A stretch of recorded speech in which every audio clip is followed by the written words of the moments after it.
ওয়াহা কাদা হুকুমুল মুরতাদ, এইরকমই মুরতাদ ইসলাম থেকে বেরিয়ে গেছে ওর হুকুম, মানে যারা জন্মসূত্রে শুধু কাফের ওগুলোকে ভাবিয়েন না। কথাটা স্পষ্ট করে দিয়েছিলেন, যেটা আমি একটু আগে বলছিলাম, তাই না? মুরতাদ তারিক সালাম, যেমন ইচ্ছা করে নামাজ ছাড়ে, নামাজ পড়ে না, নামাজ পড়তে বলা হচ্ছে পড়ে না, এমন না যে নামাজের গুরুত্ব জানে, যে নামাজ ইসলামের হচ্ছে দ্বিতীয় পিলার, ইসলামের বহিঃপ্রকাশ। আপনার ভিতরে ইমান আছে এটা কেমন বোঝা যাবে? আপনি নামাজ পড়লে না পার্থক্য হবে হিন্দুর সাথে, ইহুদির সাথে, খ্রিস্টানের সাথে। আপনি নামাজ পড়ছেন না, আপনার পাশে হিন্দু আপনার রুমে বাস করে নামাজ পড়েন, তো পার্থক্য কি? কিছু বুঝার নেই। মুখে বললে আমি মুসলিম, অসম্ভব। এই মুসলিম আল্লাহ স্বীকৃতি দেয়নি। অন্তরে আপনার কালেমার প্রতি, লা ইলাহা ইল্লাল্লাহর প্রতি বিশ্বাস আছে, এর বাস্তব আমলি প্রমাণ হচ্ছে 5 ওয়াক্ত সালাত। 17 রাকাত অন্তত পড়ে দিতে হবে। জি, আল্লাহ ভাগ করে দিয়েছেন 17 রাকাত, এক টাইমে পড়লে হবে না, 5 টাইমে পড়তে হবে ভাগ করে। সহি মতে এই জন্য বেনামাজিরও জানাজা পড়া যাবে না। ভালো করে শুনে রাখেন, সঠিক মত হচ্ছে যে বেনামাজির জানাজা পড়া যাবে না। জি, আমি হিকমত করি, বেনামাজির জানাজা আমি পড়ি না। হ্যাঁ, রাসূলুল্লাহ বেনামাজি ছিলই না। মুসলিম বেনামাজি এই কল্পনাও সাহাবীদের ছিল না, এটাও শুনে দেখেন।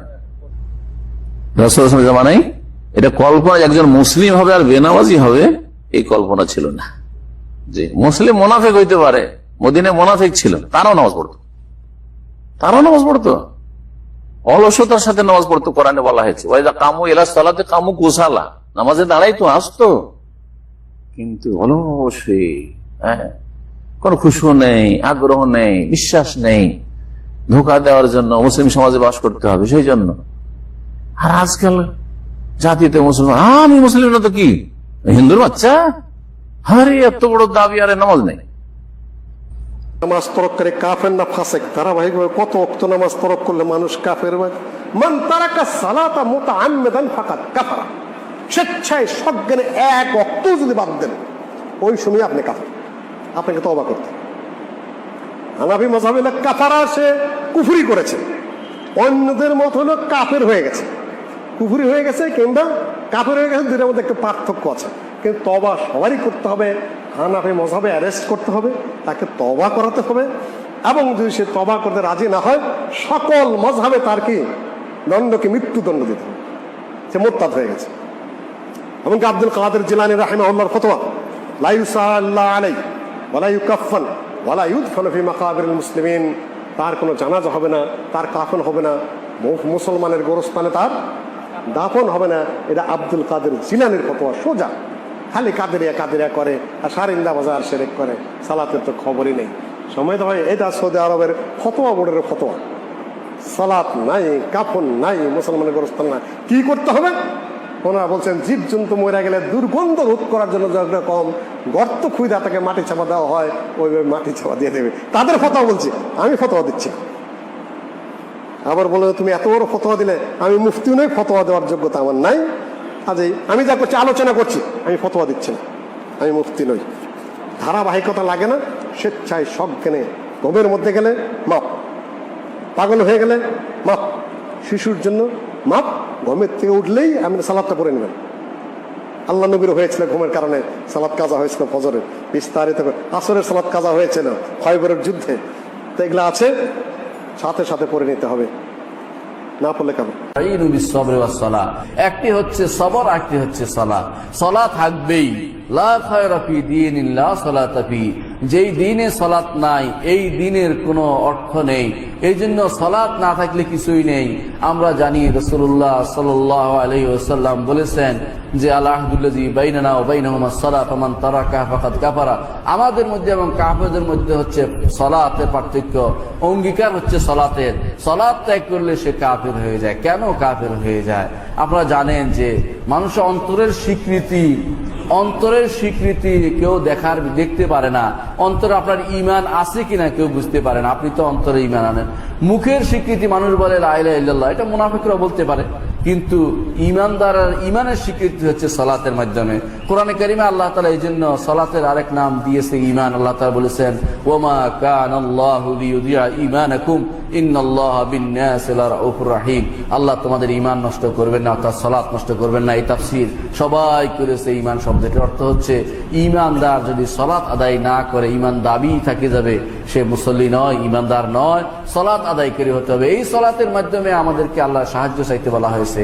রাসূলুল্লাহ সাল্লাল্লাহু আলাইহি ওয়াসাল্লাম কানা ইযা হাযাবাহু আমরুন কামা ইলা সালাহ, যখনই কোনো বিপদ হয়ে যেত রাসূল সালাতে দাঁড়িয়ে যেতেন। আপনার আমার সবার উচিত হবে আল্লাহর সাথে সম্পর্ক তৈরি করার জন্য এই সালাতের মাধ্যমে আল্লাহর সাহায্য চাওয়া। এই সালাত আপনার অর্থ বুঝলে এই সালাত আপনি কখনো পরিত্যাগ করবেন না। পরিপ্রেক্ষিতেই মনে হয় প্রশ্ন এসেছে একটা, বেনামাজির জানাজা পড়া যাবে কি না? বেনামাজির জানাজা পড়া যাবে না, নামাজি ব্যক্তি পড়তে পারবে না। বেনামাজির জানাজা বেনামাজি পড়াইতে পারে। আচ্ছা বলেন, আমাকে বুঝান, যে ব্যক্তি জীবিত থাকতেই নামাজের দরকার নাই, মরার পর কি দরকার ওর নামাজের? আপনার যুক্তি দিয়ে বলেন, যে জীবিত থাকা অবস্থায় নামাজের প্রয়োজন বোধ করে নাই, দরকার পড়ে না, মরার পর কি দরকার? আপনার কেন দরকার পড়লো ওর নামাজ পড়া? ওর জন্য নামাজ পড়া আপনার কি দরকার? ও নিজে বেঁচে ছিল তখনই দরকার মনে করেন এই নামাজের। এটা ফালতু কাজ না, অনর্থক কাজ। হ্যাঁ, এটা চলবে না, এটা যুক্তিতেও খাটে না আর দলিলেও নেই। যদি কেউ বেনামাজি ব্যক্তির, কোন নামাজি ব্যক্তি কোন বেনামাজির জানাজা পড়ায়, গুনাহগার হবে, তাকে গুনাহগার হইতে হবে। ঠিক আছে। এরপরে 2 নম্বর, রিয়াজুল জান্নাহ নামটি একটা প্রশ্ন আরেকজনের, বেনামাজি আত্মীয় বা প্রতিবেশী মৃত্যুবরণ করলে কি বলছেন, তাদের জানাজার বিধান কি? যদি বেনামাজি মরে যায় তাদের জানাজায় আপনি অংশগ্রহণ করবেন না। কেউ কেউ সপ্তাহের জুমার দিন নামাজ পড়ে, কেউ কখনো নামাজ পড়েই না, কেউ কেউ মাঝে মাঝে নামাজ পড়ে আবার পড়ে না। এই অবস্থায় আমরা কি তাদের জানাজার নামাজ পড়তে পারবো? যদি জুমার নামাজে পড়ে আর কোনো নামাজ পড়ে না, অথবা ঈদের নামাজ পড়ে, অথবা একবারই পড়ে না, এই জাতীয়গুলোর আপনার জানাজা পড়তে যাবেন না। কিন্তু যদি এমন হয় যে 3 বেলা পড়ে, 4 বেলা পড়ে, একবার পড়তে দেরি করে, মানে জামাতের টাইম চলে যায়, এরকম গাফলা করে, বা কোনোটা হঠাৎ করে মিস হয়ে যায়, এইগুলার জানাজা পড়তে পারেন, এগুলা মুসলমান হিসেবে ধরা যেতে পারে। কিন্তু এছাড়া যে একেবারে পড়ে না, শুধু জুমার দিন তার চেহারা দেখা যায়, ঈদের দিন দেখা যায়, এগুলার জানাজা পড়ার নিয়ম নেই, এগুলা কাফের। জানাজা কে পড়াবে? বেনামাজি জানাজাই নাই, পড়াইব কে আবার? লা ইউসাল্লা আলাইহি। সৌদি আরবের উলামারা বিল ইত্তেফাক এই মাসালা পাশ করে রেখেছেন যে বেনামাজি তার 10টা শাস্তি সৌদি আরবে রাষ্ট্রীয়ভাবে। একটা হলো, 1 নম্বর হলো বেনামাজি অমুসলিম, 2 নম্বর বেনামাজির কোনো জানাজা নাই, 3 নম্বর বেনামাজি মুসলমানের কবরস্থানে দাফন হওয়ার কোনো যোগ্যতা রাখে না, 4 নম্বর বেনামাজি জবাকৃত পশু হারাম, 5 নম্বর বেনামাজি নিজের মেয়েকে নিজে বিয়ে দিতে পারবে না, বিয়ের গার্ডিয়ান হতে পারবে না। সে বেকুব, সে কিসের গার্ডিয়ান হবে? বুঝেন না? এইভাবে 10টা শাস্তি রাষ্ট্রীয়ভাবে তৈরি করা আছে সৌদি আরবে। এই জন্য সৌদি আরবে যত খারাপই হোক মানুষ, সালাত ঠিক মতো তারা পড়বে। আমার প্রশ্ন, কোন নিয়মিত বেনামাজি অনিয়মিত মাঝে মধ্যে পড়ে বেনামাজি সালাতে জানাজা পড়া যাবে কিনা? বেনামাজি সালাতে জানাজা সাধারণ লোক, বেনামাজি বা সাধারণ লোক দিয়ে পড়ে দিবেন, বিজ্ঞ আলেম ওলামা বা বিশেষ পরহেজগার লোকেরা সেখানে যাবে না। বেনামাজি ইসলাম ত্যাগ করলে ইসলাম ত্যাগ খারিজ হয়ে যায়। কিন্তু আমাদের দেশের বেনামাজিরা কি তা জানে? বেনামাজিরা জানবে কি করে? সালাত ত্যাগ করলে যে মানুষ ইসলাম থেকে খারিজ হয় সেটা আলেমরাই জানে না, অধিকাংশ আলেমরাই জানে না, তো বেনামাজি কি করে জানবে? ওই রেল স্টেশনে গাড়ি তুলে দিয়েছে বিরামপুর রেল স্টেশনে প্ল্যাটফর্মে গাড়ি তোলা কি ব্রিটিশি আইনে হারাম? ব্রিটিশি আইনে হারাম, বলছে 500 টাকা জরিমানা দাও। কেন? বলে আইন লঙ্ঘন করেছে। তাই বললাম যে ভাই, আইন কি জানার পরে লঙ্ঘন হয় না না জানলেই লঙ্ঘন হয়ে যায়?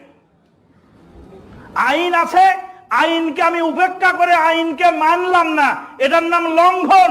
নাকি আইন যে আছে আমি জানিই না, এটা কি লঙ্ঘন?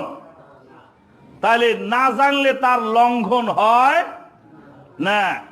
কাজেই যেই মাসলা আমাদের দেশের অধিকাংশ আলেমরাই জানে না যে সালাত ত্যাগ করলে মানুষ ইসলাম থেকে খারিজ হয়ে যায়, তাহলে বেনামাজি লোকটা জানবে কি করে? কাজেই তাকে জানানো আগে জরুরি। সাদ্দাম খান ভাই প্রশ্ন করেছেন, যারা সালাত পড়ে না তাদের জানাজা কি পড়া যাবে? আচ্ছা, যে লোকটা এমবিবিএস করে না তাকে ডাক্তার বলা যাবে? যে ইঞ্জিনিয়ারিং পড়ে না তাকে ইঞ্জিনিয়ার বলা যাবে? কি বলেন আপনারা? যে লোকটা গাড়ি চালাতে পারে না তাকে ড্রাইভার বলা যাবে?